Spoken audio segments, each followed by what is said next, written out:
Behold, an angel of the Lord appeared to him in a dream.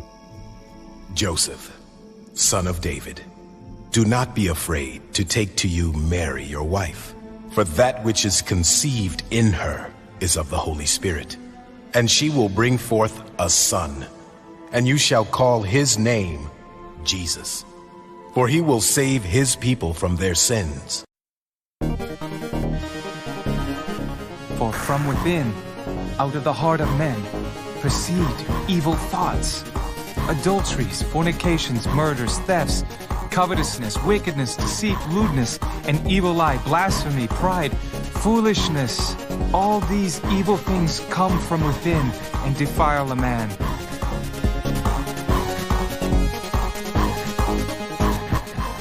You have heard that it was said, "You shall love your neighbor and hate your enemy." I say to you, love your enemies. Bless those who curse you. Do good to those who hate you. And pray for those who spitefully use you and persecute you, that you may be sons of your Father in heaven. Therefore, whoever confesses me before men, him I will also confess before my Father who is in heaven. But whoever denies me before men, him I will also deny before my Father who is in heaven.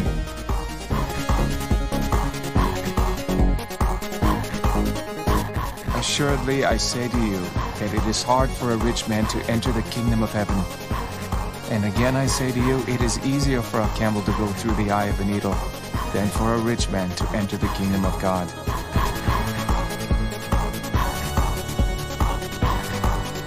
I am the way, the truth, and the life. No one comes to the Father except through me.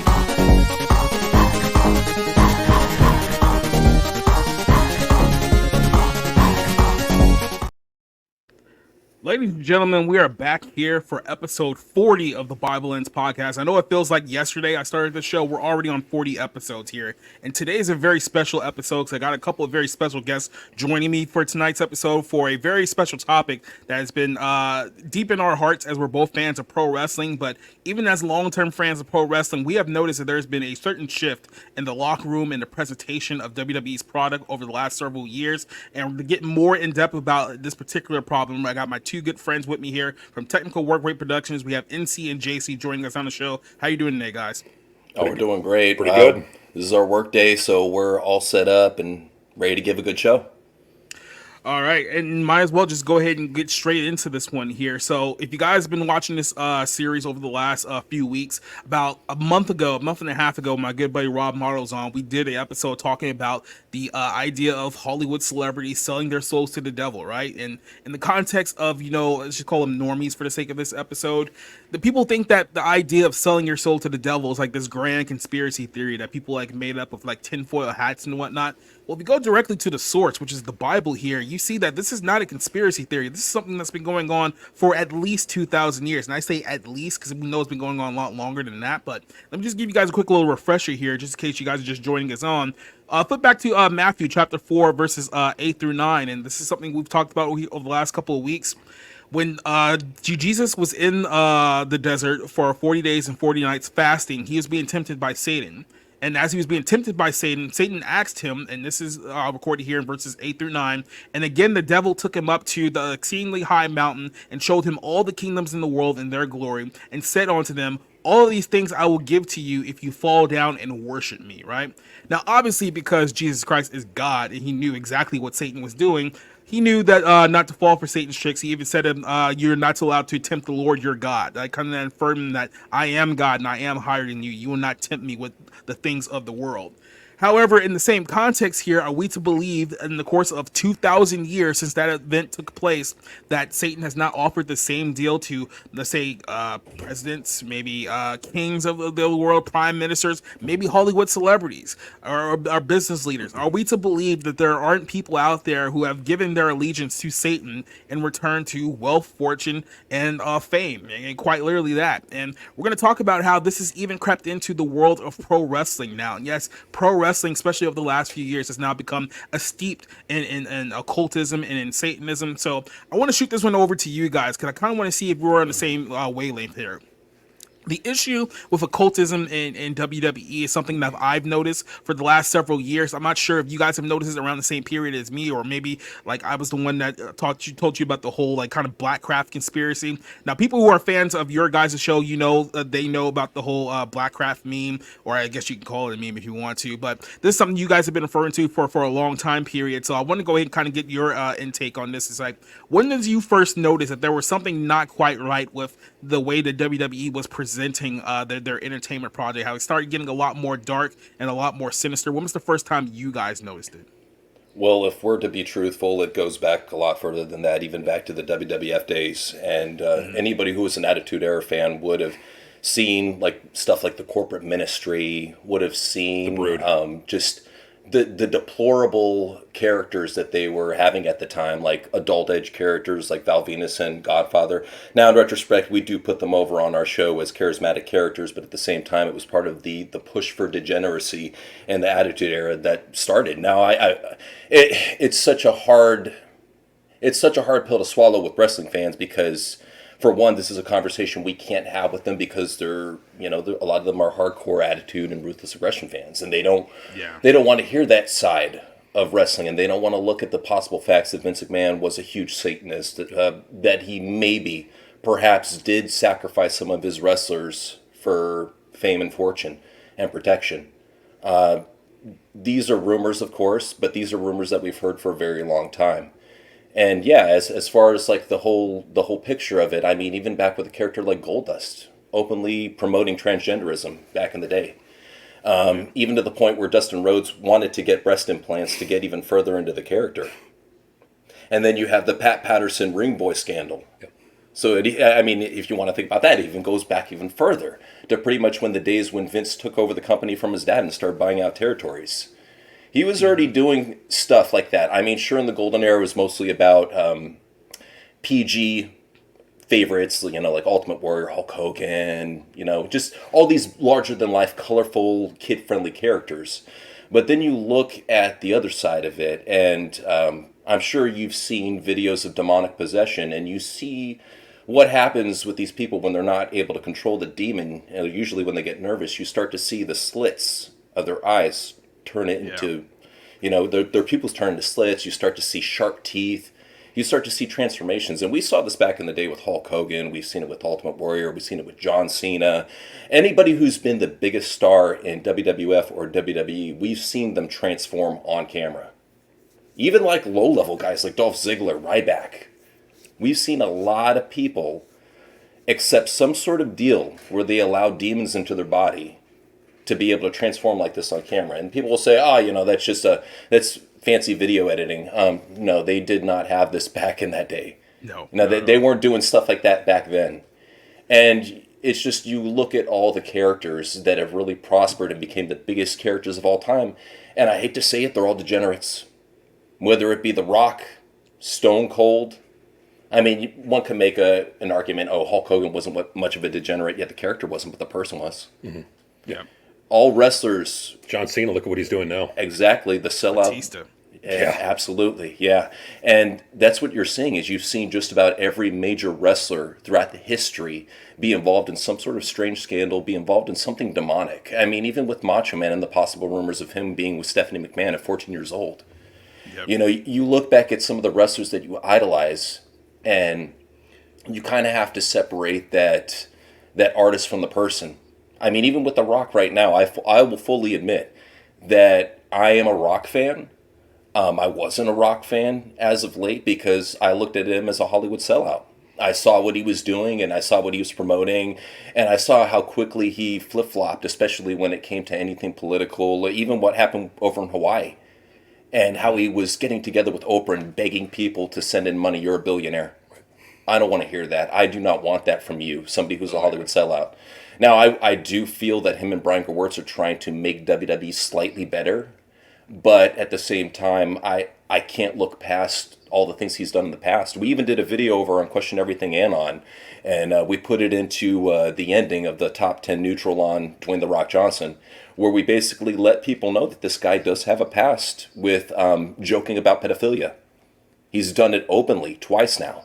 And not only that, but I've known people, because I'm from Southern California, same city you guys are from, and there was a while back ago, you know, I've heard rumors from people who were in the industry that, hey, look, there have been rumors for quite some time that Dwayne "The Rock" Johnson may be, you know, homosexual, may at least be bisexual, that there's some things that I've heard, those open secrets that everyone in the town knows, but the general public don't know. I've heard those things many times with Dwayne "The Rock" Johnson. Even Kevin Nash alluded to it years ago, that there may be something funny going on with him. So it wouldn't surprise me, because when you talk about perversion, especially in Hollywood, where, you know, The Rock is one of the biggest stars there now, this type of stuff is very, very rampant. It's only shocking to, I guess, people who are on the outside looking in, because they don't exactly know or keep up with what's really going on behind closed doors.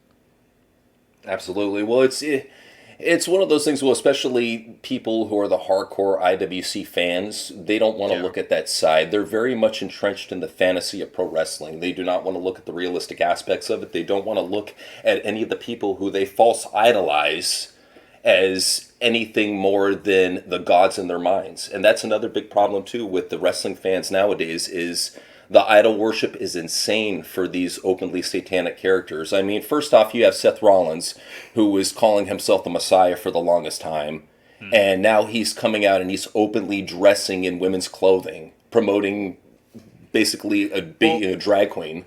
Hold on a second. Let me pause you there, because let's go ahead and get started where this whole thing kind of snowballed. Now, this is going all the way back to NXT San Antonio. So this is 2017, I want to say. It's either 2017, 2016. I think it was 2016 when this whole happened. So this is going back 8 years here. So I remember it was the angle that was leading up to the match between Seth Rollins and Triple H at WrestleMania that year, where, you know, he was going down there to antagonize Triple H, and trust me, we'll get to him in a second too. But and then I noticed that he came out. It was supposed to be like, oh my God, Seth Rollins is here. He's not supposed to be on NXT. And I look at the jacket that he's wearing. He's wearing like a kind of like a hoodie, and right on the I guess the left side of his jacket is a giant Baphomet face emblem on it. So I think go ahead and pull it up right here so you guys can see it too. And this is him, like I said, right there in broad daylight. This is during a big NXT show during this time period. This is 2016, and I saw this. I knew exactly what it meant, and I was like, wait a second, so this is what we're doing here in WWE? Is like, this is what we're promoting here? And I looked into, I guess, the clothing company that he was promoting here, which is called Blackcraft Cult, and this is the name of it. If you go to its website here, you find a lot more very interesting stuff to go on. But this is a company that essentially promotes Aleister Crowley type Satanism. This is what they're doing here, and what they'll try to do to you, and this is what a lot of these Satanists will try to do, convince you, because they think that you're stupid, is that, well, hey, look, I'm a Satanist, or I may be Luciferian, but we don't actually worship the devil or anything like that. We're not devil worshippers, right? It's like, we're not sacrificing goats or anything like that. And the way that they go about it, this is, I guess, their cope. It's just like, oh, well, we don't acknowledge the existence of God. We don't acknowledge the existence of Jesus Christ. We worship ourselves. And here you see here, in Blackcraft, it says that we live by the ethos of kindness, gratitude, and positivity. Oh, that sounds great on paper. What do you guys celebrate? You celebrate self-empowerment, self-expression, and the aspects that encourage personal freedom. In other words, when you really get down to it here, is that it's like, we deny Jesus Christ as God. We deny the God of the Bible. We've essentially made ourselves our own God. We worship ourselves. This goes back to the whole anti-LaVey and Aleister Crowley, do as thou wilt, you know, it will be the way of the law. This is quite literally self-worship. It's a denial of not only just, you know, religion, quote unquote, but it's a denial of God. This is what this is. And Seth Rollins has gone out plenty of times, and he has admitted this many times, that he is in fact an atheist. Now, he, like I say, he's one of these guys that says like, well, I don't worship the devil or anything, but a lot of my clothing just so happens to have occultic imagery, satanic imagery, Baphomet head, and all this stuff. And there's a lot of people in WWE right now who fall into this line. So these listed names that I'm giving you here, these are not, you know, allegedly type things or any kind of libel. These are people who have all essentially promoted this craft, has promoted this brand openly. They're even following on their social media accounts. So here's a list of people just off the top of my head here. Seth Rollins, Woods, Paige, who is now in Saraya in AEW, Sonya Deville, Rhea Ripley, who we'll talk about here, later on in the show, Liv Morgan, Rebel Hardy, who's Matt Hardy's wife, Zelina Vega, Aleister Black, who's now, what's his name in AEW now? I forget. Malachi Black. Malachi Black, thank you. Alexa Bliss, The Rock's daughter, Eva Rain, Shotzi Blackheart, Ruby Riott, Swerve Strickland, just to name a few. These are all list of names of people who have openly supported this brand, who are currently active in both WWE and AEW locker rooms. So what I noticed here is that, Seth kind of brought this into the light, so to speak here, but there's a lot of people in WWE's locker room who all promote this brand of craft, Aleister Crowley's Satanism behind closed doors. And I think when you started to notice this is that all of a sudden all these people started to get bigger pushes on the show. They started to grow in prominence of their position in the company, and you start thinking to yourself, is this some kind of like weird ritual that we're noticing here with all of these people who are seemingly presenting some kind of allegiance, not to God obviously, but to the other guy, and they're all getting prominent roles in the WWE. And we'll talk about this here, of course, here. But when did you guys start noticing kind of the blackcraft aspect of this? Because this is something that I picked up on for quite a while. Here you see a number of people modeling this clothing brand, which has a lot more sinister vibes to it than meets the eye, I should say. It was about that time. Yeah, it was around like 2015, 2016. Yeah, we started seeing like Dolph Ziggler with the Baphomet symbol on the back of his tights and coming out. And they all said it was, oh, I'm a metal fan. It's metal. That was always the excuse given. But yeah, no, we started seeing that. And even with Blackcraft Wrestling, and we saw a lot of the wrestlers that we like, even guys like Karrion Kross, he wrestled for Blackcraft Wrestling. Mm-hmm. I mean, it was a company, it only had one show, but there were a lot of wrestlers that were lining up to work for it and pledge their allegiance to it. And it saddens me, too, because there's a lot of good wrestlers that have been, implicated in this cult. One, for example, is Baron Corbin, which I think sucks. I really like Baron Corbin. And even Paige, back when she first started, I was a fan of hers. Nowadays, she's damaged goods, obviously. But, yeah, it's just like with all of these wrestlers, you definitely notice that they get huge prominent pushes once they start supporting this clothing and wearing this clothing. It's like nobody saw really Zelina Vega on camera before she started showing up wearing her Blackcraft stuff. And then you have Rhea Ripley, and of course, she jumped to the moon when she started wearing her Blackcraft merch. Seth Rollins is protected, as is of course with Triple H. I mean, Triple H definitely protects the ones that pledge their allegiance to Blackcraft. And yeah, you're seeing with a lot of the roster, and even you're seeing a lot of the roster toy with witchcraft. I mean, when you see Liv Morgan have like witch books on her timeline, that's not a good thing. No. And when you see a lot of these top stars start talking about the occult and new age stuff, you start to wonder. You're like, okay, well, it's obvious that that's why they're there, is because they were able to pledge their allegiance. And they all have that convenient excuse of, oh, I'm a spiritual person, I'm an atheist. We know better. It's a cover. We know that you can't openly come out and say, yeah, I pray to a hermaphroditic goat being. That's not going to go over well with the people. No, I mean, it's almost like it's a hidden group within wrestling for Blackcraft cult. It really is. It's like a hidden society for them, and then if you're a member, you're going to get a push. Look at Finn Balor. Yeah. I mean, once he aligned with Black, literally all of Judgment Day, they're all Blackcraft BFers, as we call them, and these people, they're obviously in the position they are because they pledged their allegiance. None of them.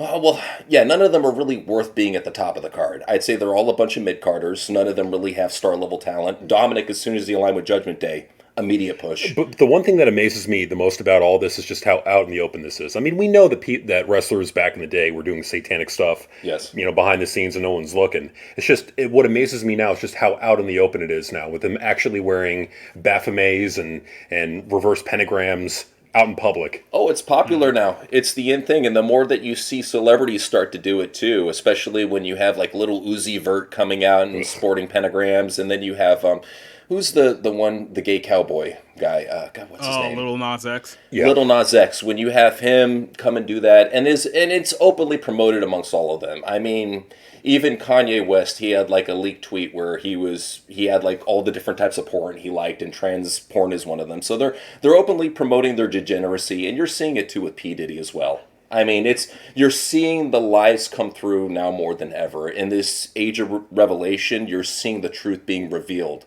And that's the thing, too, is about these Satanists. They openly believe that if they go ahead and disclose a little bit of their degeneracy, that it can save them from that karmic effect. I personally don't believe that, but that's what you're seeing a lot of them do, especially being so brazen with it, is they feel that, hey, I can be out in the open with it.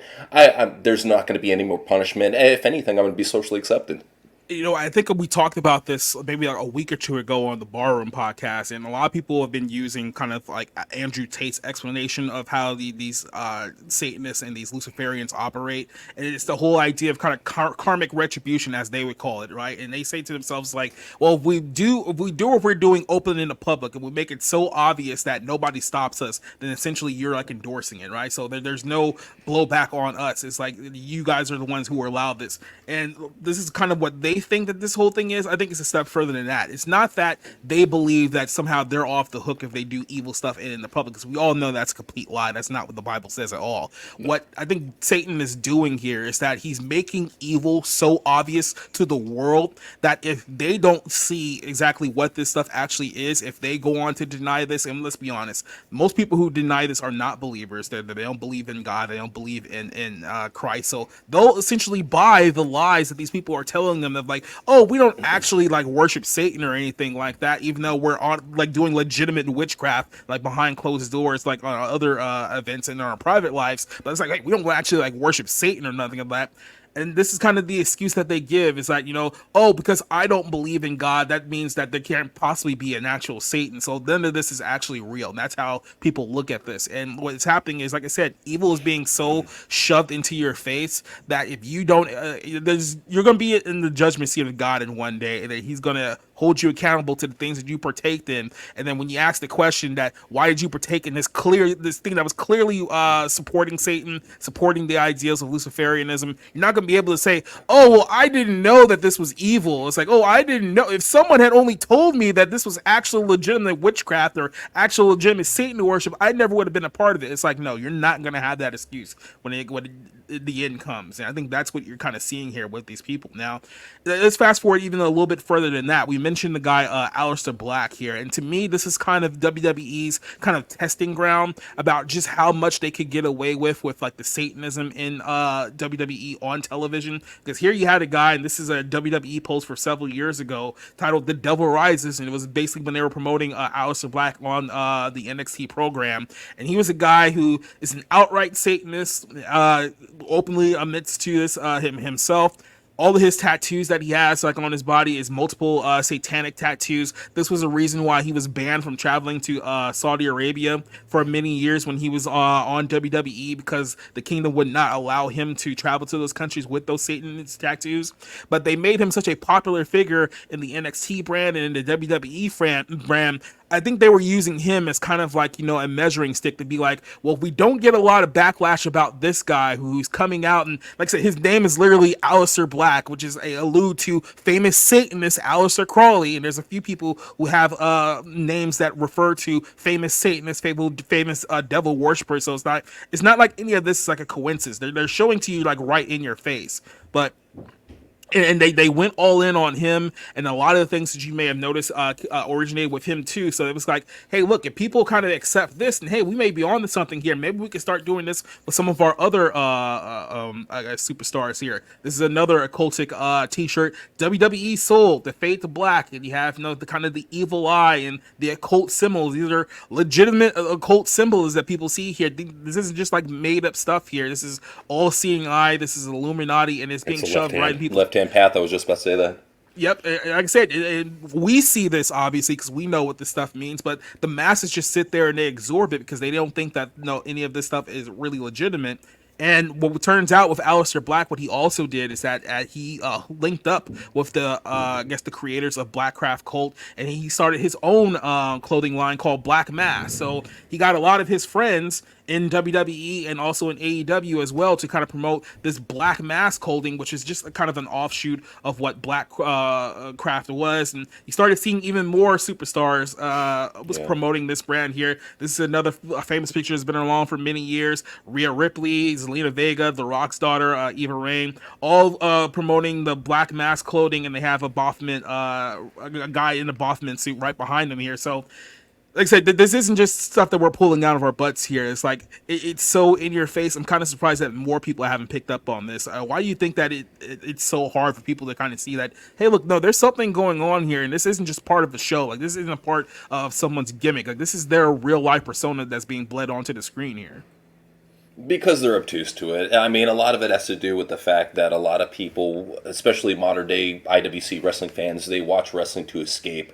So when they look at somebody like Rhea, they'll be like, I'm a metal fan. She's wearing a metal t-shirt and has tattoos. I love goth girls. That's what they're thinking in their head. They're not thinking to themselves, oh, she is a Satanist. They're like, wow, look at this hot goth chick. Well, and they're being normalized to it. Like, you show people on TV dressed like this 30 years ago, there's going to be a reaction. Oh, yeah, they would be like, okay, this person's definitely a weirdo. Yeah.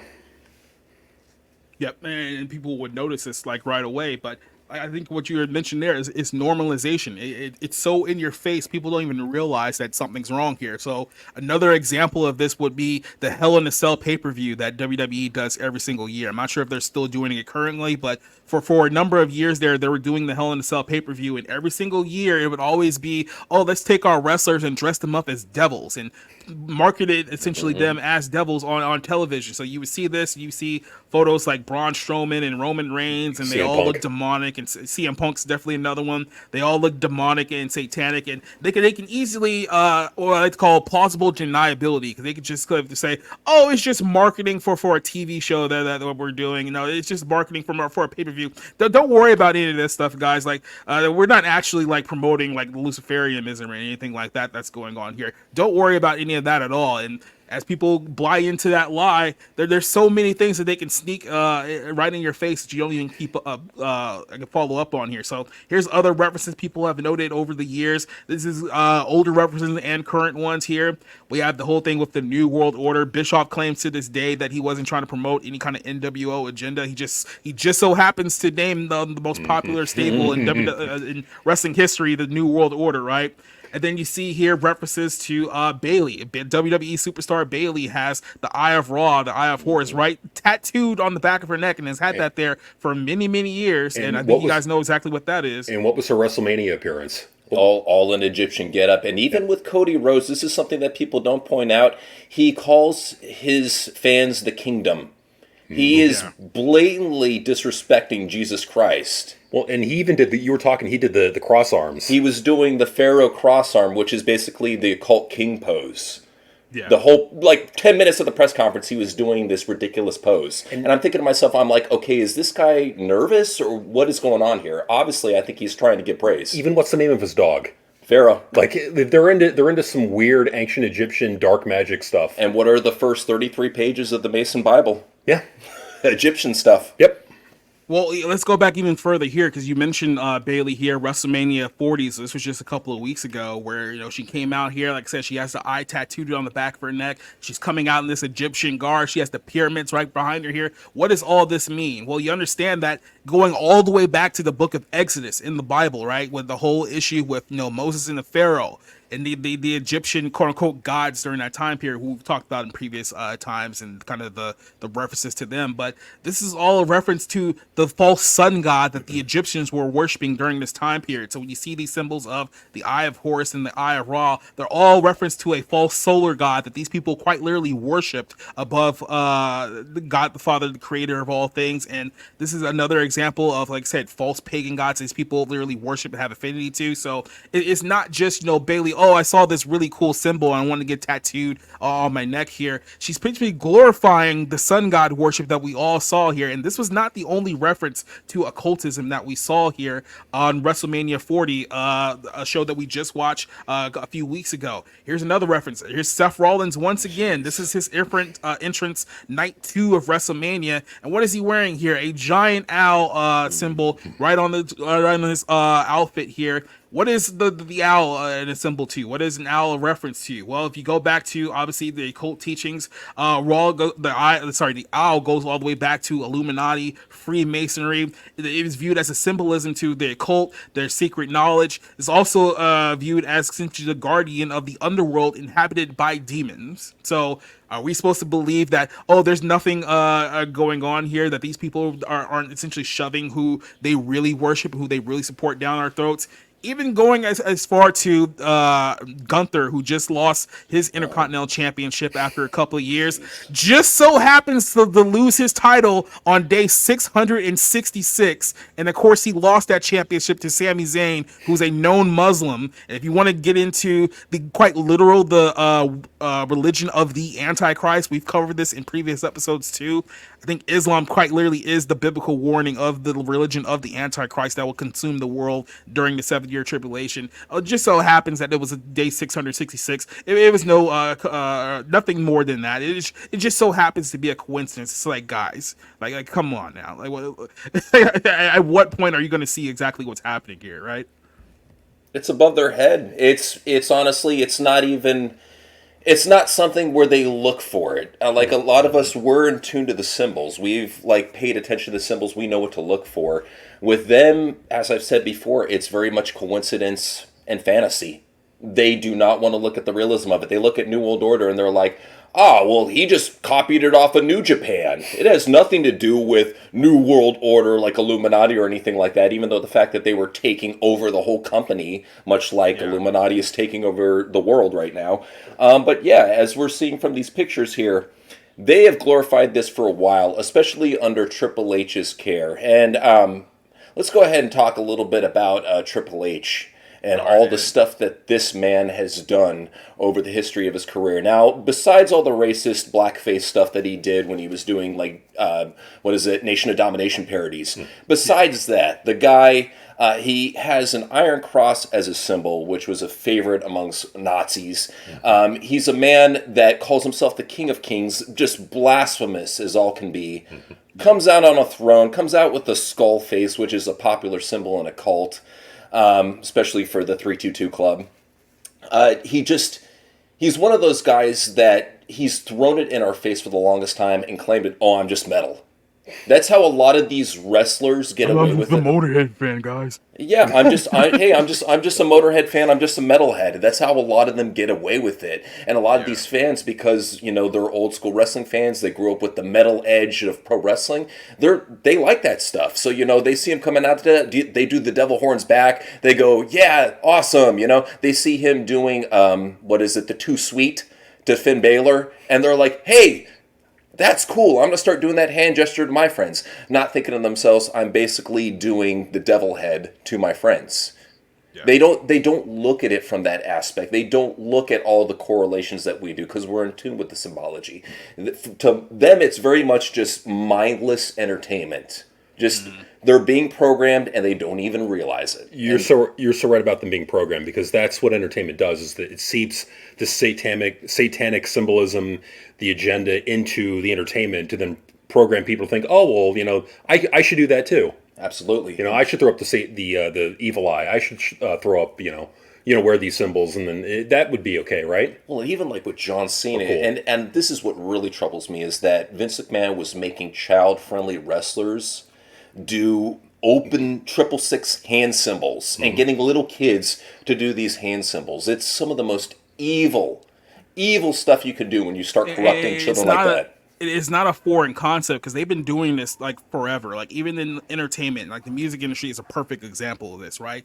They'll find some bubblegum kitty pop fresh image character to gain essentially a huge following of children, and you've seen this time and time again. It could be like Christina Aguilera or Miley Cyrus or what's that JoJo chick's name who's around recently. Go look for some like Lil Nas X. Everyone was all in on Lil Nas X when he was singing Old Country Road and all this on stuff. Sam Smith, Lady Gaga, we see this over and over again.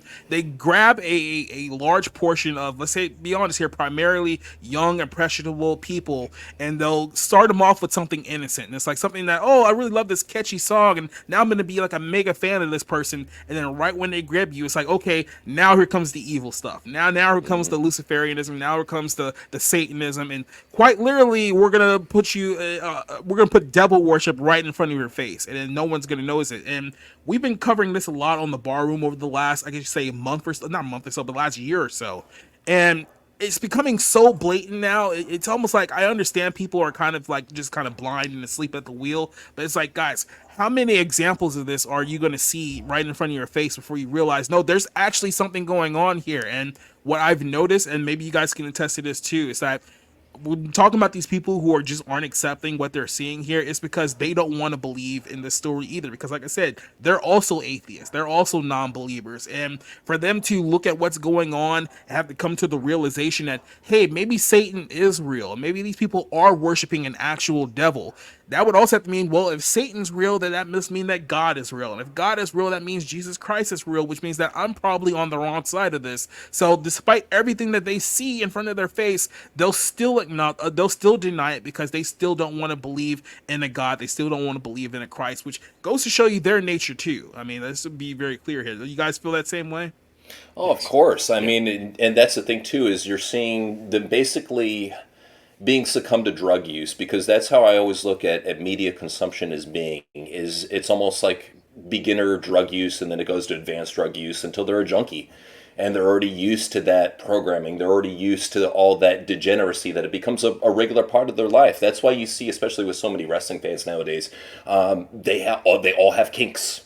And they all have to openly share their kinks on the internet, and you have to accept their kinks. And that's another thing, not to sidetrack, but just the open push towards LGBTQ in society, and even pedophilia now too. The open push towards those agendas, and if you don't go with those agendas, you aren't an accepting person, and you are the enemy, essentially. And that's what they're trying to do, is they're trying to push it to the point where if you don't accept degeneracy, that you are the enemy. And I firmly believe that in due time, they will come after Christians. Anybody that is brave enough to openly say, I believe in Jesus Christ, he is my Lord and Savior, anybody who has the balls to admit that is going to be facing some sort of consequence, because that is what we're moving towards. It's quite literally out of the book of Revelation. Right, we talk about in Revelation during the 7-year tribulation of the nation of Israel that there's going to be a leader who is going to be the Antichrist, who rises against quite literally the Jewish people, the nation of Israel, and anyone who denies him as God, which means anyone who supports Jesus Christ and identifies Jesus Christ as their Savior. These people are going to be targeted by the evil forces of the Antichrist and the false prophet, who will be empowered and controlled by Satan himself. And yeah, we're rapidly reaching a point here where you wonder, how did we get to a point where an entire world can be aligned with Satan to go against the armies of Christ and the armies of God during the final times? You're already seeing that. We're already fast tracking to that point, like right now. Like, this isn't something that's like, oh, post-apocalyptic. I can't see, like, we're quite lit. Do you guys notice all the pro-Palestine protests that are going all around the world? The world right now is already completely lined up against the nation of Israel, and that's only a sign of what is to come during this tribulation period. So yeah, you wonder how everyone in the world got to a point where they're literally supporting Satan over God. It's like, you're seeing it right now. Right, and that's how the media has always done, is that people don't understand that the big six that control the media that we consume on a regular basis, they are controlled by Luciferians. They are controlled by people that basically take their orders from beings not of this planet, not of this world, not of this realm. And that's it's unfortunate that they'll never wake up and see that they're being controlled like that, because there's so many people, especially old timers, that will say, yeah, you may be a conspiracy head, but I go ahead and get my real news from real news sources. Yeah. As if there's some sort of legitimacy from going to CNN or Fox News. Go ahead and take a look at Fox, see what that represents. It represents 666 in numerology. Yeah. It's just, it's to the point where people, they don't want to take the time to investigate what they're consuming. They just want to go to what is quote-unquote a reputable popular source, consume whatever knowledge they are telling them, and believe it. Well, it's convenient. It's convenient, yeah. Well, and that's the thing, too, is they don't mind if they're consuming lies. And a lot of the big thing about major media right now is they love stretching out this war. And the big reason why they're stretching it out, World War III, is because they want to get all that negative energy. They understand that demons feed off that negative energy, that fear porn that is being consumed by Americans and people across the globe on a regular basis. So what they do is they propagate it and they feed off of it. And that's why they're stretching this out right now. That's why they're slowly seeping it into our conscious, because they want us to fear it and they want us to dread it every single day. They want to think, hey, when is a nuke going to drop on us? Yep, and a lot of people just like blindly consume it and they just don't see it. Perfect example of this. There was a controversy. Well, there was a few controversies over the last several years, and they all both revolved around the same thing: this itemization and this kind of popularization in our culture over the last several years of "quote unquote" the goat, saying that someone is like the greatest of all time, and then you use like a goat head to symbolize that, oh, this person is great, this person is amazing, he's so much better than everyone else. And if you guys recall this was several years ago. This is when Becky Lynch had won the women's championship at WrestleMania 35, and immediately afterwards they had her rep a goat jacket here. Now notice you only saw this jacket on television once, because the outrage behind it, because people knew exactly what it meant, was so strong they backed away from it and tried to pretend like, oh, there was nothing nefarious going on with this jacket. It was just a reference to the goat. They did this again, I think, last year with Roman Reigns. Remember Roman Reigns? They tried to do this one here. And Roman Reigns is another character here who we haven't really talked like too much about here, but there's a lot of references to kind of like this Satanism that's been latched to him. Now, I don't know if he's fully endorsing on his own end, but then again, he's working on a film in Hollywood, so you never really know with these people at the end of the day. But there's obviously a references to why they're using quote unquote the bloodline. If you understand what blood means in the occult, it shouldn't be a surprise here. But here's one of his t-shirts that he was marketing a year ago, and he had both the championships, and it's him once again with the goat. He has the one finger up there, so you think to yourself, oh, what is that a reference to? Maybe it's the Baphomet statue doing the as above so below symbol here that you guys see here. And like I said, people just think that all these are just harmless references that you guys are seeing here, and it's like, no, all of this is attached to something. If you know exactly what's going on here, you know that all these are references to evil. Roman Reigns has also had other t-shirts talking about being on God mode, one about all. So this is something else we've kind of mentioned a little bit about here. There's a lot of nicknames in pro wrestling that all have a reference to either Christ himself or either something like some demonic, right? We talked about Bobby Lashley being referred to as the Almighty Bobby Lashley, a reference to what? God the Father being the Almighty. We've mentioned Triple H calling himself the King of Kings. Who's the King of Kings in the Bible? That's Jesus Christ. Another reference there. All of these things are all going back to the same evil theme over and over again. And maybe it's because people just don't see it in repetition. But then again, as we talked about here earlier, maybe it's just that people just don't want to believe that this stuff is actually going on. I think that has a lot to do with it as well. Oh, yeah, no, I mean, I'm sure there's a lot of Christians that consume WWE media and they don't even make this correlation, because they're, I hate to use this term, but they're surface Christians. They're people that, they might go to church on Sunday. Yeah, very lukewarm. Might read the Bible every once in a blue moon, but they don't understand the fundamentals behind the religion that they're getting behind. So they'll, like I said before, they'll openly consume media and not think of the connotations. And even with like guys like Brock Lesnar calling themselves the Beast, and and we were talking about Becky Lynch. The main reason why we hated Becky Lynch for the longest time, yeah, she's a botchy, dangerous wrestler, but on top of that, she's also somebody that openly promotes the Baphomet agenda by calling herself the Man. That's right. And then goes right from that to calling herself the Goat. Just so much false idolism going on with whoever is the top person in WWE, whether that be male or female. Well, and the interesting thing about that is that anything that you would put her likeness on as the Man would go to crap. Yeah. Like her cereal literally sold so poorly, I was finding it in dollar stores in the half-off bin. No joke. Look at her autobiography. It's not on the top 10 bestseller list. The video game that they put her on the cover of was the most glitchiest, disastrous game that they had ever released. The worst game. The worst game they'd ever released. Just any TV. She was on the last season of The Rock, The Young Rock. Billions. Gone. Conor McGregor leg break. Yeah, she did the hype video for Conor McGregor's fight. Mm-hmm. Broke his leg in the first round. It snapped in half. Oh, and all the issues with 38, right? Yeah. Yeah. And look, it's no surprise here. Like when we talked about the whole thing with Seth Rollins at the beginning of the show, I think it was like very soon after that is when her and Seth Rollins started dating, and they eventually got married and they got together. So if you know that Seth Rollins is an out Satanist and into this occult stuff, then there's no way that Becky Lynch can be completely ignorant of this stuff either if she's marrying this man. So which means that she's giving an endorsement of the same things that all these other people are doing as well. And what are we seeing here as a result? All of a sudden she gets the main event at WrestleMania. She becomes the man, she becomes the GOAT, and now she has connections with Hollywood. And if you guys have paid attention to Raw in the last year and a half, both her and Seth Rollins have been wearing a lot of crazy costumes and get-ups, which are also all references to occult Illuminati type stuff as well. It's like the all-seeing, see no evil, the glasses that she was wearing not too long ago. Like I said, it's so in your face. And this is one that I want to hit back up to you guys, because this is something that we've been talking about for a while, and people have been pushing back, especially over the last few months, specifically about this one person because he just recently passed away. But Bray Wyatt was a character for many years.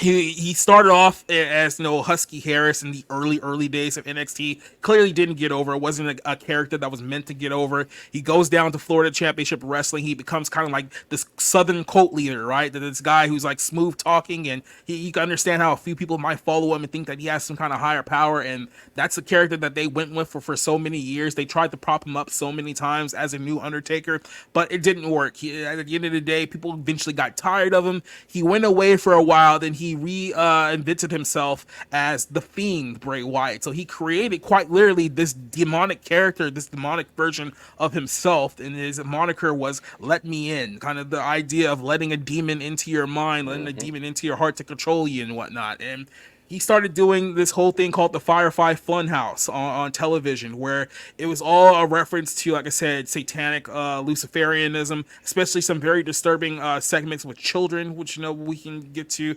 here as well. But that's when you really start seeing kind of the occult references go to overdrive here, because you start seeing him with demonic symbols, pentagrams. There was another woman we just talked about here earlier today, Alexa Bliss, who got wrapped into this, and the next thing you know, when she started working with Bray Wyatt, all of a sudden she's into the whole demonic character and stuff. And this is literally a segment right out of WWE during the pandemic era, where she's sitting in the middle of a pentagram performing a satanic ritual to bring back the burned Bray Wyatt Fiend character back to life here. So people see the stuff on television and they just think that, oh, this is all just fake and this is all part of a show. No, it's really not. And I think a perfect example of this, if you guys remember a show on Netflix called, I think it was like Sabrina. It was like a dark remake of like Sabrina the Teenage Witch, but they put a lot more occultic stuff into it. And people were noting that, look, the rituals that they're doing on the show that people just think is all fiction and all part of the show, people were like, no, these are actually like real rituals. And what happened was they were getting actual occultists on the show, and they were doing like blow by blow real occult rituals on the show. And then people were just consuming this as entertainment, not realizing that they're actually consuming occultism, right? And this even goes to Doctor Strange 2, a movie that came out a few years ago with the angle with Doctor Strange and what was it, Scarlet Witch. And people who are not Christians, by the way, who are the furthest thing from a Christian, were watching that movie and commenting on the fact about how demonic the film was. Like the rituals, the symbols that they were doing in that film were all real rituals and all real symbols. And even normie non-Christians realized that there's something really, really evil going on here. And Bray Wyatt was one of the characters that was responsible for pushing a lot of this over the last several years. Now, he recently passed away last year.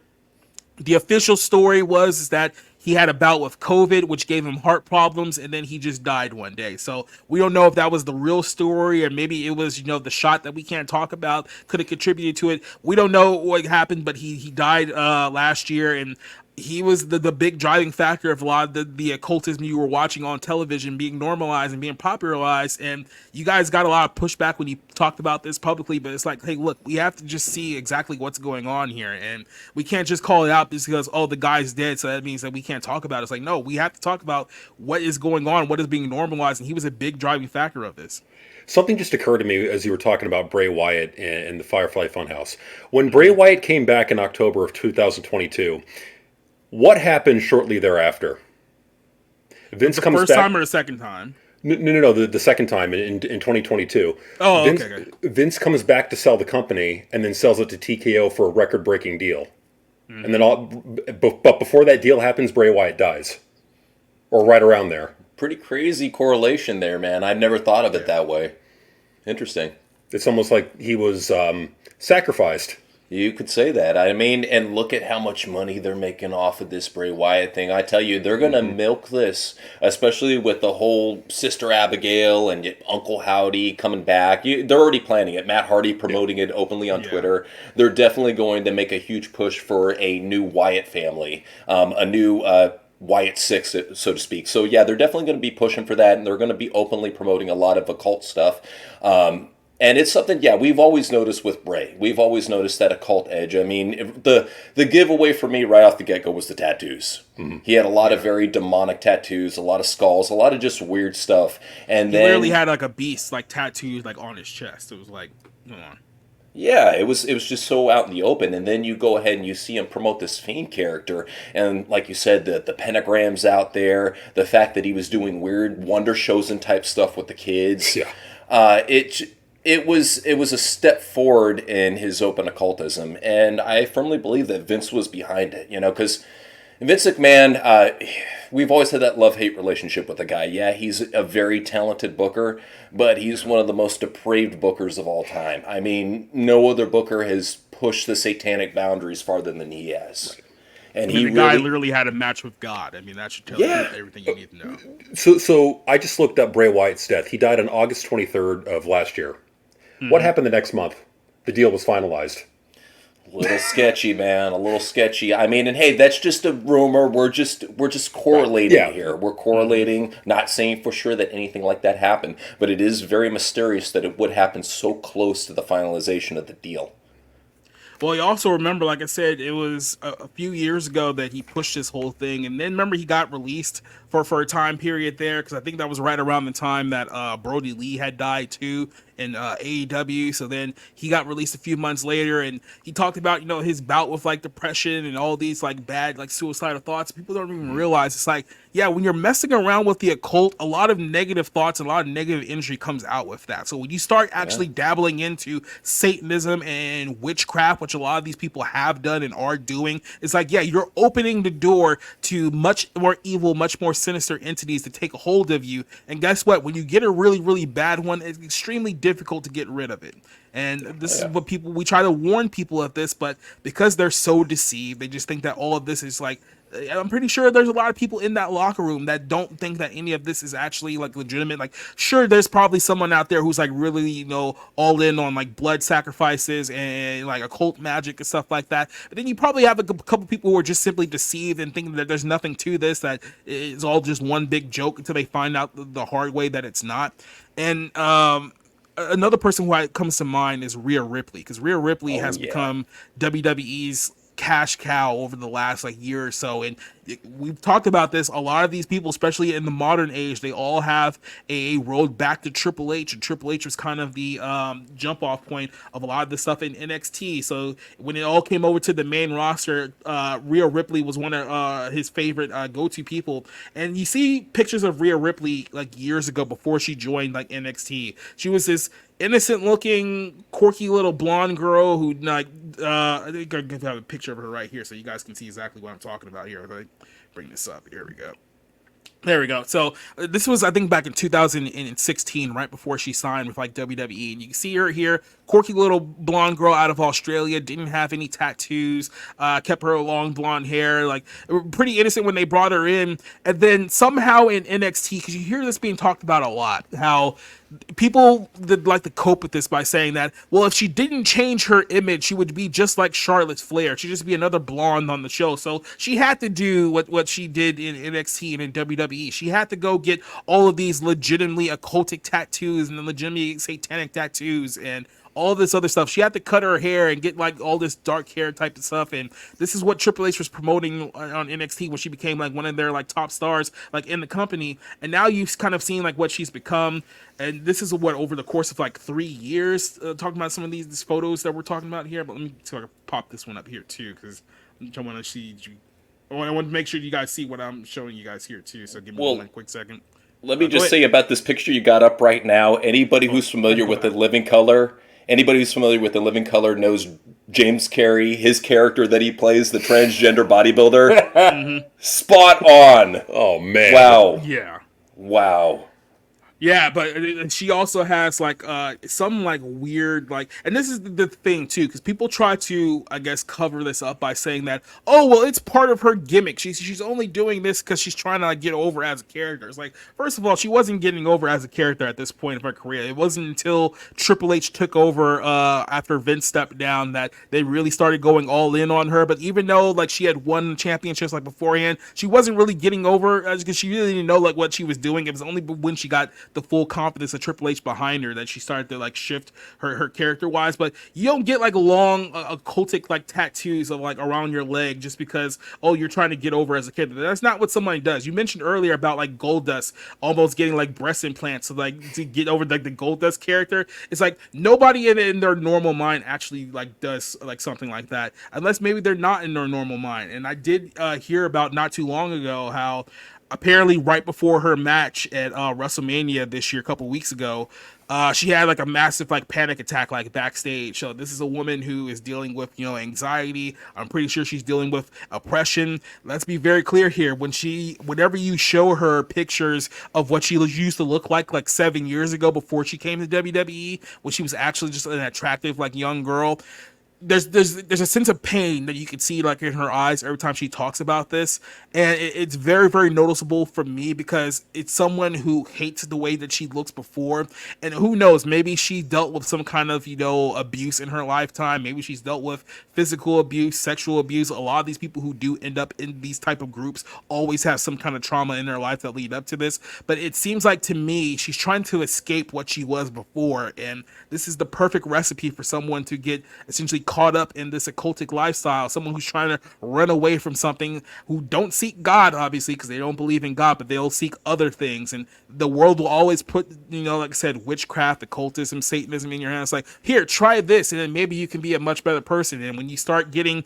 the successes of the world and you start getting all these worldly things, you think that, oh, this is working, but your soul knows that there's something wrong here. That your soul knows that there's something not quite right. And until you get right with God, until you get right with what's causing this affliction, you're only going to get deeper and deeper into the abyss here. And sadly, she's one who's really falling into this over the last several years. But she's been promoted by WWE because of this, so she has no incentive to change her ways. So it's only going to get worse from here unless a divine intervention happens.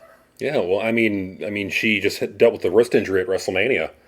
So yeah. it's already kicking her butt, and to add on to that, it's about her taking her power back with this new persona of hers. What does she call herself? Mommy. Oh yeah. She's the leader. She's the one in charge. Very feminine energy, and that's something that a lot of people don't realize. Is that a lot of Luciferians, they praise that feminine energy because that divine feminine, that word originates from like paganism, which is obviously Satanism, just wrapped in another name. Oh, look at Aleister Black. Look at his back tat. It's a giant tat of Lilith. I mean, they're just so open with it nowadays, that just praise of demonic energy. Yeah, and she's another one. And it's like when I hear about her personal struggles and what she's been dealing with in her personal life, I can look at that and say, yep, that's demonic possession right there. So I don't know what she's actually done behind her closed doors, but have you seen like pictures of her home? Have you seen pictures of, the stuff that she has like in her house? It's like she prays every demonic idol you could possibly think of is probably in her home. So God knows what she actually does, like behind closed doors. You have to think to yourself, how many spirits are in a part of her right now, like controlling her, that are quite literally tormenting her. Like, let's be very, very clear here. It's not like all these people are gaining, all this power and fame out of nowhere. It's like it comes with quite literal torment, and then it's only going to get worse if you don't find God before you die, because then you're going to have internal torment for forever that comes after that too. So I see a lot of these people, and I used to go to like really not liking like some of these, like obviously you could look at guys like Seth, and I don't really care much for him. I don't really care much for Sami Zayn and stuff like that. But as I've matured a little bit over the last like a couple of years, I just think to myself, it's like, you guys have absolutely no idea what you're setting yourself up for an eternity, going the route you're going right now. And guess what? A lot of you guys are starting to die young, so you may not have that much time left. But if they keep being in this bubble here that pretty much tells them, hey, just keep doing what you're doing and everything is going to work out, it's like, it ain't going to work out for very long, unfortunately. Yeah, the physical transformations that you're seeing with them are crazy too. Like with Rhea Ripley, as you said, she started out as this beautiful blonde girl, and then you saw her transform into what looks like a demon nowadays. Like nowadays, more than ever, she looks like she'd be like a singer for a black metal band. Yeah. She doesn't look like a wrestler. And then even with people like Becky Lynch, you saw over time that she became gaunt, that she became like really sickly looking, like basically a skeleton witch. And I firmly believe that that's the demon sucking the life out of her. I mean, because don't get me wrong, Becky at one time was a beautiful woman. Sure. Yeah. And nowadays, yeah, she's nothing more than a skeleton witch. It actively, more so, I've noticed it with women, it actively ages them and makes them look hideous. And the injuries are another thing to bring up. Look at Punk.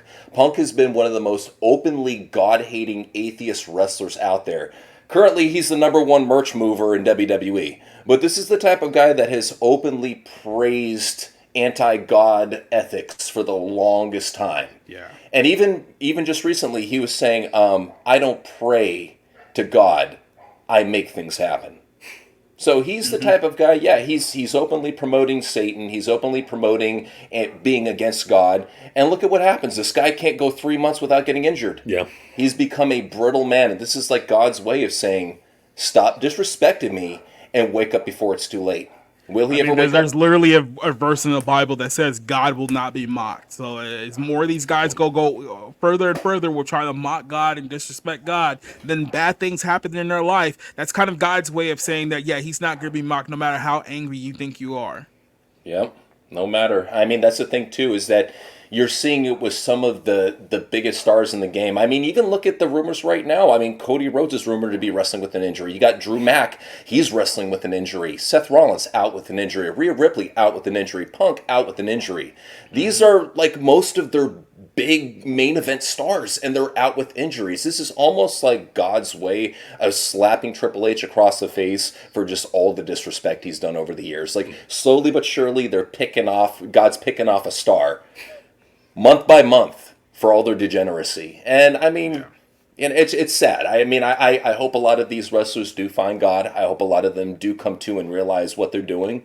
But right now, what they're going to do more than ever is they're going to chase that success since they have it. Since the internet is putting them over, since WWE is making money because of the TKO deal, they're going to chase that bag while they can. And then when they're at their lowest, that's when they're going to come crawling to God. Because that's what pathetic people do. They wait until the rock bottom to crawl to God. I really hope they do find God. I seriously hope every single person that we've talked about on this program eventually finds God. Well, and I believe it's never too late. It really isn't too late. I mean, look at the fact that you even had a guy like Anton LaVey. He had wrote in a journal that he was tormented by angels saying, hey, basically you should change your mind. And even the demons were like, no, we're going to get you. We're going to take you to hell and you're going to come with us. He saw the afterlife. I think it was either him or Aleister Crowley. Their last words was like, "Oh God, what have I done?" And then, of course, like I said, by that point, it may be a little too late. But I mean, for some of these people, hopefully they'll change. But like I said, when you're in an environment that is essentially rewarding you for your debauchery, I mean, what can you really do? Because here's an example here. This is WWE's Judgment Day. So if you guys recall this stable, this initially started as like kind of Edge's new gimmick a couple of years ago, but then very rapidly he fell out of favor with I guess the creative at the time. So they decided, okay, well, let's give it to all the NXT guys. So Rhea Ripley, Finn Balor, Damian Priest. You see Dominic is on this team now. So they're kind of like the big stable on WWE at the moment. Like up until I think Rhea dropped her belt this week, they had all the titles. They're getting all the prominent, I guess, TV time on the show here. So they're being rewarded here. And there's a few groups in WWE right now that all have this as part of their gimmick. We talked about Cross's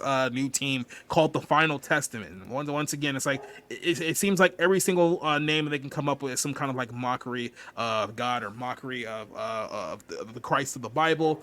You have a number of I guess women NXT and WWE right now that are all doing like witch gimmicks, and they're all doing like witchcraft gimmicks. Like I think what's her name, Isla Dawn is one of them. Piper Niven is, we talked about her. Liv Morgan is obviously open into witchcraft too. So all of these women, keep in mind, there's a reason why it's majority women who are falling for this, especially in WWE locker rooms. Like they all get into these little groups and they all talk about all the witchcraft that they do, and they build a little community of covenant of witches, quite literally, that you're seeing here, and they're all a part of it. And this only makes the demonic bold even stronger on them, because they're essentially all just affirming like what they're all doing to one another, and not realizing that this is something that they need to flee from, not embrace. Yeah, it's very much something where it's fitting culture, and it's with most corporate infrastructures that you either fit in and adapt, or you fail and you get fired. And that's how a lot of them are looking at it, is they want to keep their cushy dream job. A lot of them, like we said before, are super hardcore wrestling fans that wanted nothing more to make it in the big time, go to WWE, win the title, and live like a big time superstar. That's their dream, and they're willing to do anything to make it happen. And they know that it's not really like the music industry, where you can be an independent musician and actually get a decent following, get some sort of money. No, you in wrestling, you have to work for the two big companies, AEW or WWE. You have to work for them, or you're not going to be making money. You're going to be scraping from paycheck to paycheck. You probably won't be able to afford rent on your place. It's very tough being an indie wrestler, and they remember that. Because a lot of these people that are in WWE and AEW right now, they're indie journeymen who have done their time, whether it be New Japan, over in the Mexican circuit, over in Impact, wherever it may be. They've done their indie time, and they want that big piece of the WWE pie that they've been wrestling their whole life to get to, and they will do anything they can to make that happen. And they're willing to do anything to appease a guy like Triple H. That's why you see so much boss worship. You've never seen so much boss worship. Not even with Vince McMahon. Mm-hmm. You've never seen, not even with Tony Khan, not a single promoter out there, you've never seen so much shameless boss worship in your whole time, where they basically put Triple H out to be the savior of pro wrestling. And they love using that word to mock Jesus Christ, the savior of pro wrestling, the man who will save wrestling, the man who has delivered it from the evil Vince McMahon. And Triple H is just as evil, if not more. He's not a good person. Like I said, this isn't even to like defend Vince McMahon. Like I said, we've noted all the stuff that's been going on with Vince McMahon far longer than Triple H has been in charge. However, we also can't deny that a lot of this stuff, especially in the last 10 years, like it all came from Triple H's umbrella. So to think that Triple H is so vastly different from Vince McMahon, especially in this aspect, quite literally, this is true. There's even a Bible verse saying that you will know their spirits by their fruits. This is the fruits of what WWE has become now over the last several years, and there's only been one man behind it, especially when you look at who's getting the pushes, who's getting all the TV time, the gimmicks that they're portraying here. It's all under the wing of Triple H. So don't convince yourself that somehow Triple H is far better at this stuff compared to Vince McMahon. He's basically one of the same cloth. Well, absolutely. And like back in 2015, 2014, you started seeing all the guys that Triple H was signing into NXT being shoved onto the main roster, just one by one. And we now see this roster that he's built, and there's a lot of Blackcraft followers in there, a lot of degenerate gimmicks like the mommy gimmick, a lot of just dark, sinister kind of gimmicks like the Demon Finn Balor, just Judgment Day. It's definitely what we're seeing now. Definitely is the Triple H's baby. Oh yeah, and those are all his favorites. Pretty much anybody who came from Black and Gold and embraces the Blackcraft lifestyle, that you're a guaranteed push. There's no doubt about it. I mean, there's the only people who I think that he hasn't really appreciated much is Baron Corbin. Never really appreciated him, but at the same time, Baron's still a champion over in NXT. So it's not like he's completely left in the dark. So yeah, there's a lot of wrestlers that have pledged allegiance to Triple H, and that's why they're in the position that they are in. And like, there's even like little nods to just weird stuff happening. Like I remember the Camp WWE show, and Vince McMahon had a book that said 1,000 dead count. And I'm like, what is this alluding to? Just a lot of very strange stuff that if you really look into, you're like, what are they openly alluding to? And even like just the WWE studios, the movie See No Evil with Kane. Yeah. Why would you make that such a feature production? The obsession on horror and degeneracy in WWE. It's never gone away. It doesn't matter what owner's in charge. It'd still be there even with The Rock. Oh, yeah. I mean, look at that Brahma bull. Yeah. So, go ahead. Oh, no, you're good. Go ahead. Yeah, so I want to hit up one last point here before we wrap things up. And this is, you just mentioned Kane here. I do find it ironic because Vince Russo said when he was coming up with like kind of the Kane and Undertaker dynamic, he quite literally took like an angle of Cain and Abel out of the Bible story, and that's how he would, I guess, brought together the whole Kane and Undertaker rivalry that you guys saw in like the late 90s. And now here we are here, and I think Kane and Undertaker are like the only two open Christians on the entire like WWE roster, at least from the past at this point. And of course, both of the rosters like hate them now because of their political views. But this is also something that we've seen manifest in that WWE locker room. How because of their, I guess you could call it religious beliefs, it also trickles down to their politics as well, where anyone who opposes them is their enemy, and anyone who opposes them just so happens to be, allies of Christ, allies of God.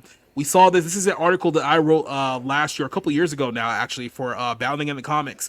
And this was during the whole Roe versus Wade repeal. And when Kane, mayor of Knoxville County right now, came out in support of the repeal of Roe versus Wade, which just gets the decision back to the states. Like, it doesn't actually outlaw abortion outright. It just says that if the states want to, they can do it on their level. And look at just how many people came out against him. It just like tore down Christianity as a result here. We have Rosemary from TNA, who I've mentioned a couple of times on our show previously, literally calling Glenn here a piece of what, because he celebrated the overturn of Roe versus Wade. She even went on to make a call to abolish Christianity. This is a woman who's on the minor leagues of pro wrestling doing a demon gimmick. So shocker, she has sort of feelings against Christians and Christianity. No surprise there. Taya Valkyrie from AEW came out and slammed him. Britt Baker came out and slammed him as a result of this. Obviously, Paige, who we talked about earlier with the whole black crap thing, she's very much a supporter of abortion. I wonder why. Who we have here? Etna, who's also here on AEW as well. Abaddon, another woman doing a demon gimmick on television. Why is everyone doing a demon gimmick on television right now? Has anyone thought about that? Here's CM Punk promoting his abortion television shirts on his television show a couple of years ago. Scorpio Sky, Titus O'Neil went to go ahead and slam the Bible as a result of this too. And Titus O'Neil is like one of WWE's biggest ambassadors now. Becky Lynch, aka Rebecca Quinn, also came out, and right after she gave birth to her daughter, by the way, went in to publicly support abortion. And this is how she got into it with Gunner, aka what was Gunner's name in WWE? Jackson Riker got into it with him because even he was saying, it's like, you just gave birth to a daughter. Why are you supporting the murder of children? And she went on, like, oh, I support a woman's right to choose, or blah blah blah. We saw see it again. Here's Liv Morgan, admitted witch, finding links to abortion. It just goes on and on. Bailey, who we talked about here, has the eye of the sun god tattooed to her neck. Like, it just goes on and on and on. One person after another. Shawn Spears, Mustafa Ali, Thunder Rosa. All of these people, Bronson Reed, who we have here, are all part of the exact same club, and they all push the exact same thing, which is anything that is a complete abhorrent to the God of the Bible. This is what they promote, and this is what modern day wrestling has become, as sad to say. So, what do you think about kind of the political aspect of how we're seeing these Satanists kind of like link their politics out, and it's affecting the business, I think, negatively when you look at, where wrestling was and where it is now as a result of this? Well, it's the change of the fan base over time period, because at one time wrestling was a majority conservative fan base. And then ever since the indie era started to kick in with the popularity of Ring of Honor, New Japan Pro Wrestling, the indies, basically, whenever mid-2000, when that started really getting real popular, you started seeing a shift of the fans. And a lot of these conservative fans, they started leaving pro wrestling because they didn't like the PG Kitty direction that was going in. And what came in were these indie fans who love unrealistic wrestling, and a majority of them are psycho-liberals. They aren't just regular liberals, no, they're far left SJWs, and they're the type of people that, like we said before about the whole acceptance of degeneracy, if you do not accept degeneracy nowadays, you are the enemy, and you will be openly attacked. And that's just how these demon-influenced people are. They don't even realize that they're riding with demons a lot of times. and they just go ahead and they openly attack people because, oh, well, they're not an accepting person. They're a hateful person. So I got to show them hate in turn. But by their definition, right?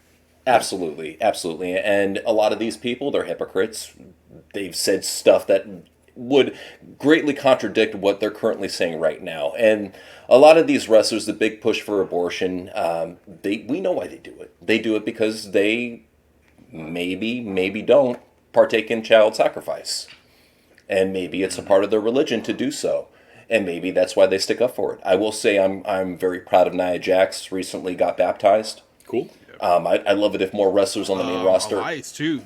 Yeah. Who I'm not sure if you guys know this, but Elias has like gone all in on like pushing as much Bible content and Bible studies he possibly can on his I think his TikTok. I think he has a YouTube now. So I really do want to try to see if I can get Elias on the show for a future episode of this, because I would love to talk to him about, because I've always known for a while that he's one of the good ones. Like, he's always been a Christian. Like, even his like theme song is called Amen. So he's been alluding to this for a while. I'd love to get like his thoughts on kind of the path that pro wrestling has taken, being an outspoken Christian that he is.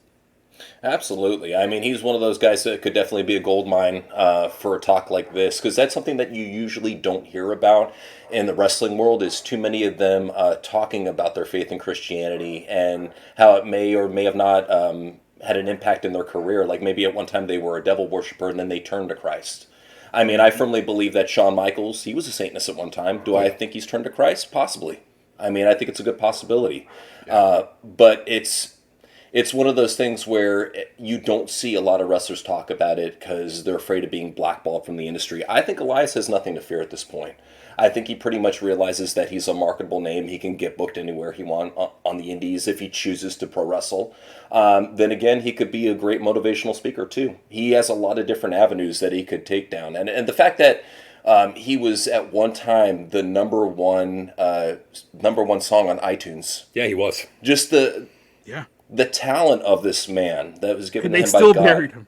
And they still buried him. Well, and that's something that we're learning too about the Triple H generation, is wrestlers that are organically over are not pushed. Elias was one of those wrestlers that was organically over with the crowd, and he had been treated like a bum ever since NXT. And just recently, Jinder Mahal, one of the greatest rating successes in recent history on Raw, and he gets fired. A huge draw in India and gets fired.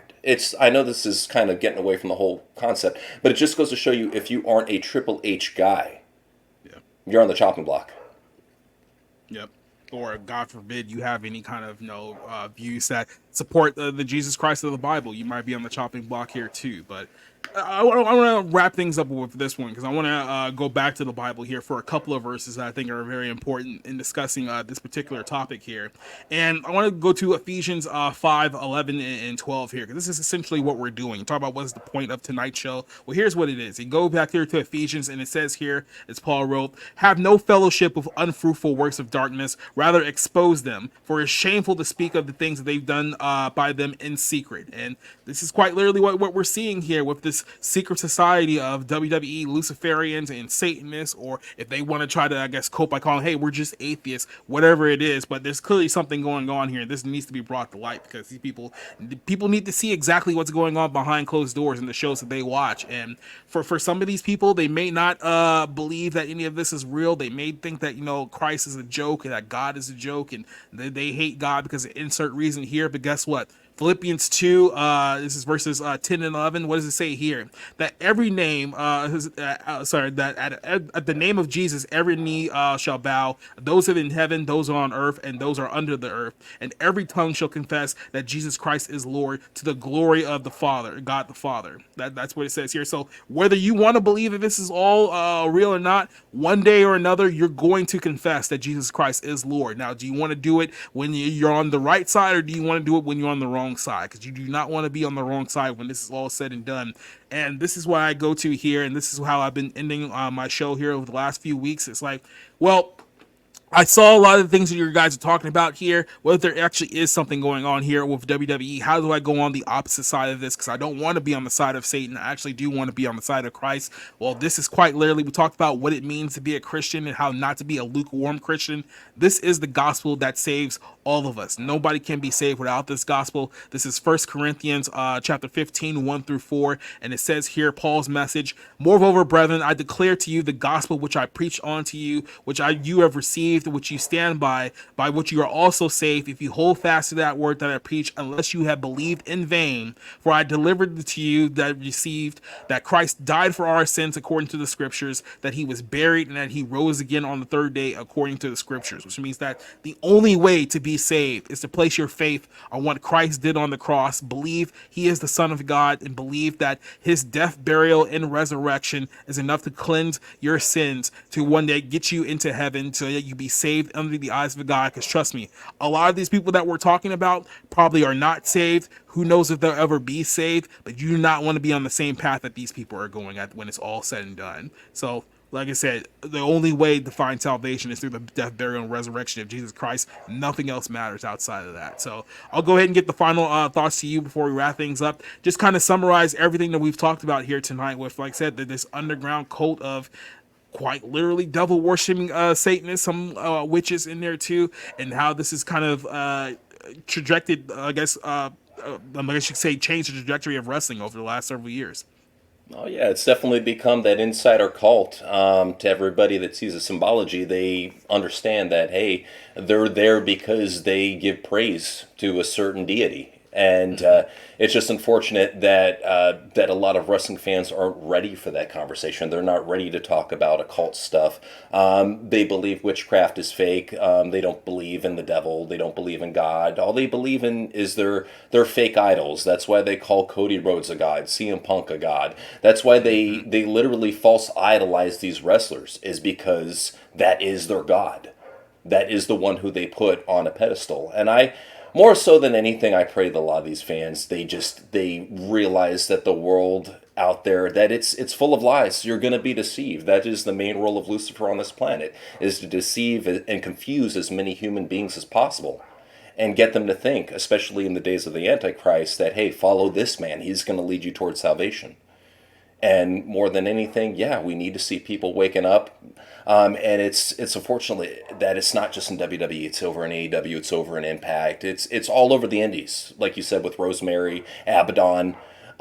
These wrestlers firmly believe that they have to be a part of some sort of pact to get somewhere in pro wrestling. And to see the degeneracy really spread in WWE and really grow over time and take it over, it's sad. I mean, virtually every single top champion dabbles in witchcraft. It's just, it's insane that it's become a point like this, but it doesn't surprise me in the day and age that we're living in. Yeah, it's sad that this is, where we're at, but like I said, people need to be smarting up to this, because like I said, I feel like with the things going on in the world right now, we may not have as much time as a lot of people think, and this is definitely the time that you don't want to be on the wrong side of God, because when we talk about the times of the tribulation and what occurs after the tribulation, things are going to get a lot harder before it gets better, and unfortunately for some people, they're going to have to learn their lesson the hard way. Hopefully they learn their lesson before it's too late. So that's the one thing I guess we'll all pray for here. But I want to go ahead and thank you guys for joining us here on this episode. A lot of great insight from kind of the world of pro wrestling side and how we can mix this in kind of like current events and kind of from a biblical perspective. So I'll give you guys a chance to promote anything that you guys got coming up. So I'll give you guys a spotlight here and let you guys know where we can find you. Absolutely. So if you guys do happen to like humorous takes on pro wrestling, go ahead and check us out over on Technical Work Rate Productions. We also got a backup channel, TWRP MISC, where we also have a lot of exclusive content. And if you like to hear our takes on conspiracies, we talk a lot about this over on Question Everything Anon.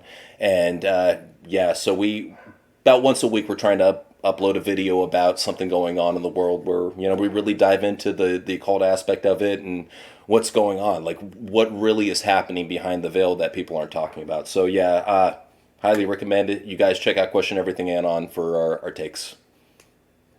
All right, and then letting you guys know what I got coming up here.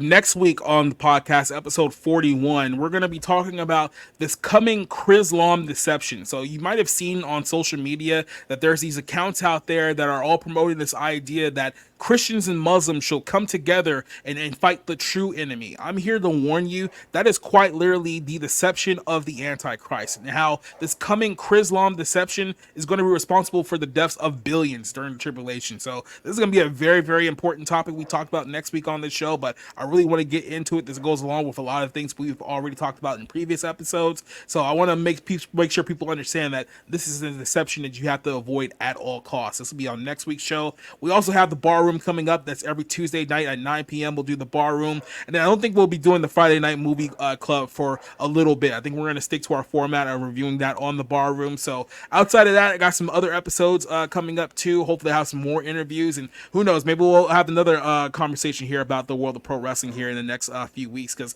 there's a lot of moving parts about this. There's some things that we talked about here tonight we only scratched the surface of, so hopefully we'll get some more insight here in the coming weeks. But until then, thank you everyone for joining us here for this show.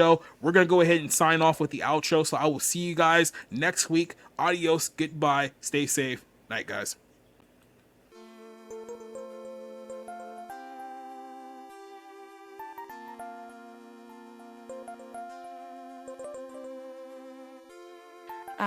Once I turned to Jesus and I realized how he had changed my outlook on life, not just softball, but understanding how much I have to live for, and that's living to exemplify the kingdom. And I think that brings so much freedom.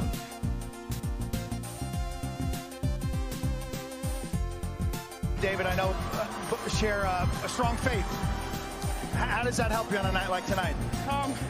It's everything. Christ's resurrection is everything. Not just his life, but his death and resurrection. You can only get that through him, the Holy Spirit only through him. No false prophets, no Muhammad, no anyone else. Only Jesus Christ himself.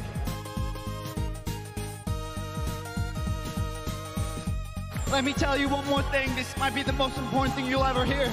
There is true freedom, a freedom that no one can take from you in the name of Jesus Christ, the Son of God. Don't ever forget that. If you remember one thing I say, remember that. And I've got lots to tell you. Believe in the Lord Jesus Christ and you will be saved. Is that your reaction to what people who want you off this property shortly?